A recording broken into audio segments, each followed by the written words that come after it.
Do you remember whenever we were children and we had this thing about us where we just liked what we liked? We didn't worry about what anybody else thought.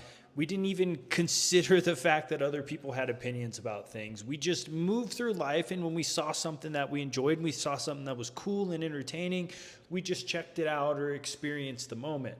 We were super present. We weren't thinking about the future. We weren't worried about the past. We were thinking about right now. We were right here doing cool stuff. When you think about this, think about like the peak in your life where you felt the best, the most confident, the moment where the world didn't bother you, that the stress of life wasn't there.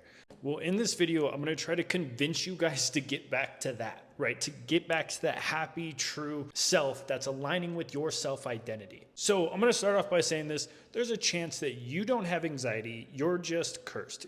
And I know that's very general and that's very vague. Just give me a minute. Please let me explain this one. Now, first of all, I want to say, like, I'm not completely sold on the idea of anxiety.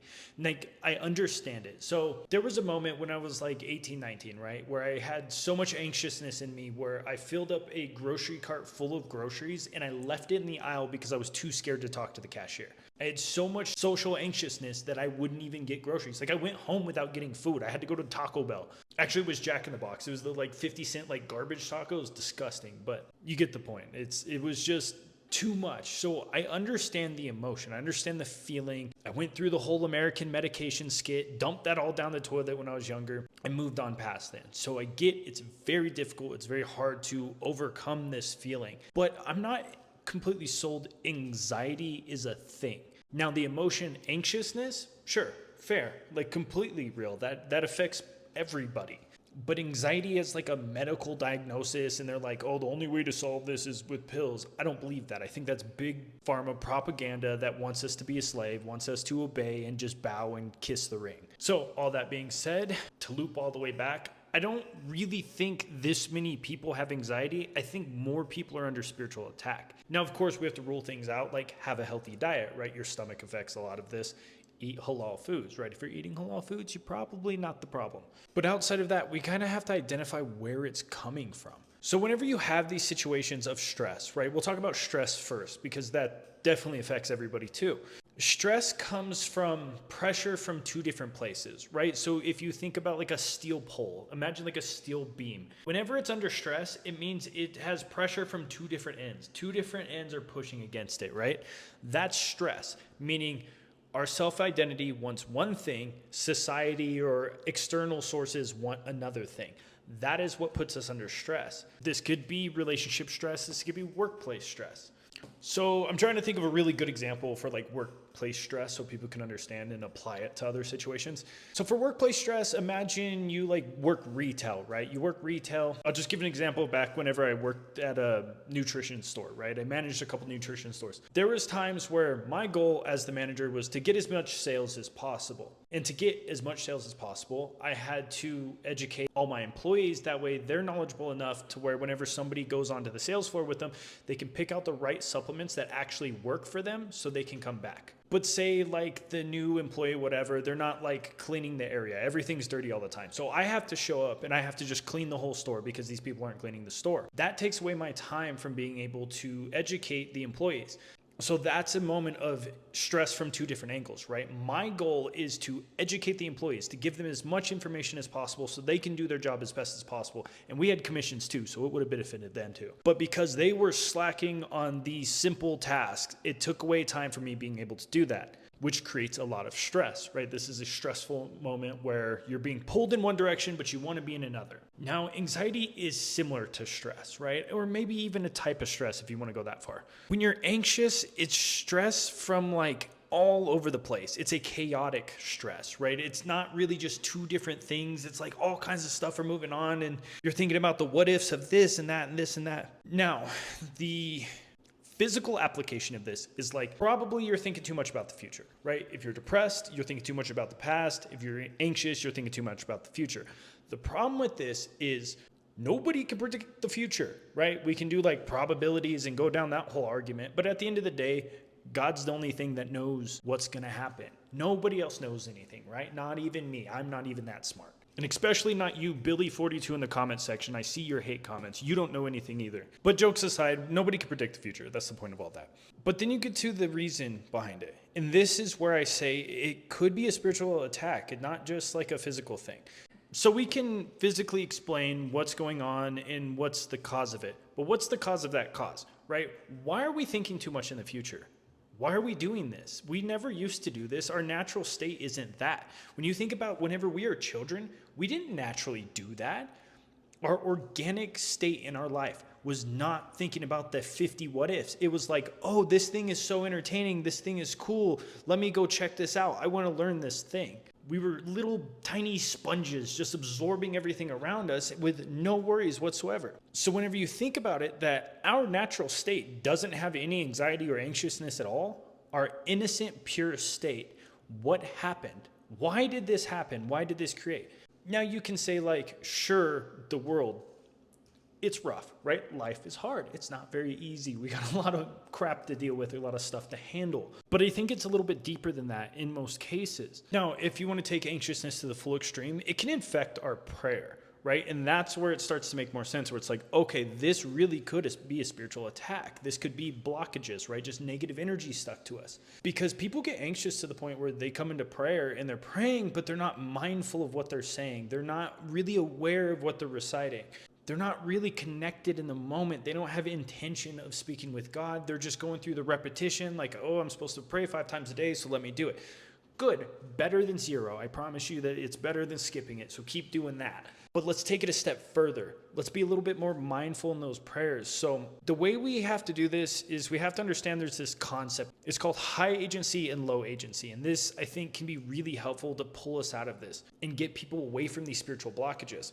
So at the end of the day, every curse you go under, it's going to be your willpower and your mind that can beat it. Yes, rookie is real. Please do it if you're under serious circumstances and seek somebody who really knows what they're doing. You can jump on calls with me if you want to speak personally, but you can also go to your local mosque and go speak to somebody with a lot of education. I'm sure they'll be able to help you and be willing to. But back to the concept of high agency and low agency. So high agency people means they are happening to life. Now, low agency people means life is happening to them. They're essentially a punching bag, a doormat. They just go with the flow. They just do what everybody else does. There was this crazy video that I was just watching where they had contestants set up and all they told them was to write on this form, like to fill out a form, right? And they had like 10 chairs lined up or something like that. I'll find a link and I'll post it in the description because it's really powerful. Like this was pretty crazy. All they told them was to fill out the form, right? And then they had 3 actors in the room that were on the chairs as well. And randomly they would just ring a bell and the actors would stand up and then they would ring the bell again and the actors would stand down or sit down, you know what I mean? But the people were just told to fill out a form. They were never told to stand up when they ring the bell or sit down when they ring the bell. And so they kept doing this. And then people started just going along with it for no reason at all, just because other people were doing it. So they just assumed that these people knew more than them, so they just followed along. This is scary. Should be terrifying. This should scare you senseless. Like this opens up so much terrifying crap about society that I'm not getting into today. We're gonna fix anxiety today though. But the way to beat these blockages is to get to this high agency state, right? It's crazy that in today's society, we're doing studies and tests to prove the things that the Quran have been teaching us this whole time. Essentially, you need to think for yourself. Now, the way to do this is you need to align your thoughts and actions with your self-identity. Now, this comes into courage and confidence. So whenever we're anxious and we have these moments of fear and we're worried about all kinds of different things, people will say like, oh, you just need to be confident. You just need to practice more and have more repetition and then you won't be scared of it. Confidence is pointless. I'm telling you. People think I'm confident. I'm not. Like coming on these videos and stuff I posted for 7 months with no views at all. They were all corny. They were all just disgusting and gross and embarrassing. This was back years ago on TikTok. Like this wasn't a natural thing. It was terrifying to do just to put my face out in the public. Like I'm not special. I didn't get any certain gifts of confidence. It's not real. But what isn't pointless is courage. So confidence is like, you know you're capable of winning something, therefore you do it, which is also kind of delusional because nobody can predict the future. But courage, on the other hand, is like, hey, I may fail. This social interaction may go bad, but I'm still going to do it anyways. That is where the real value is at courage.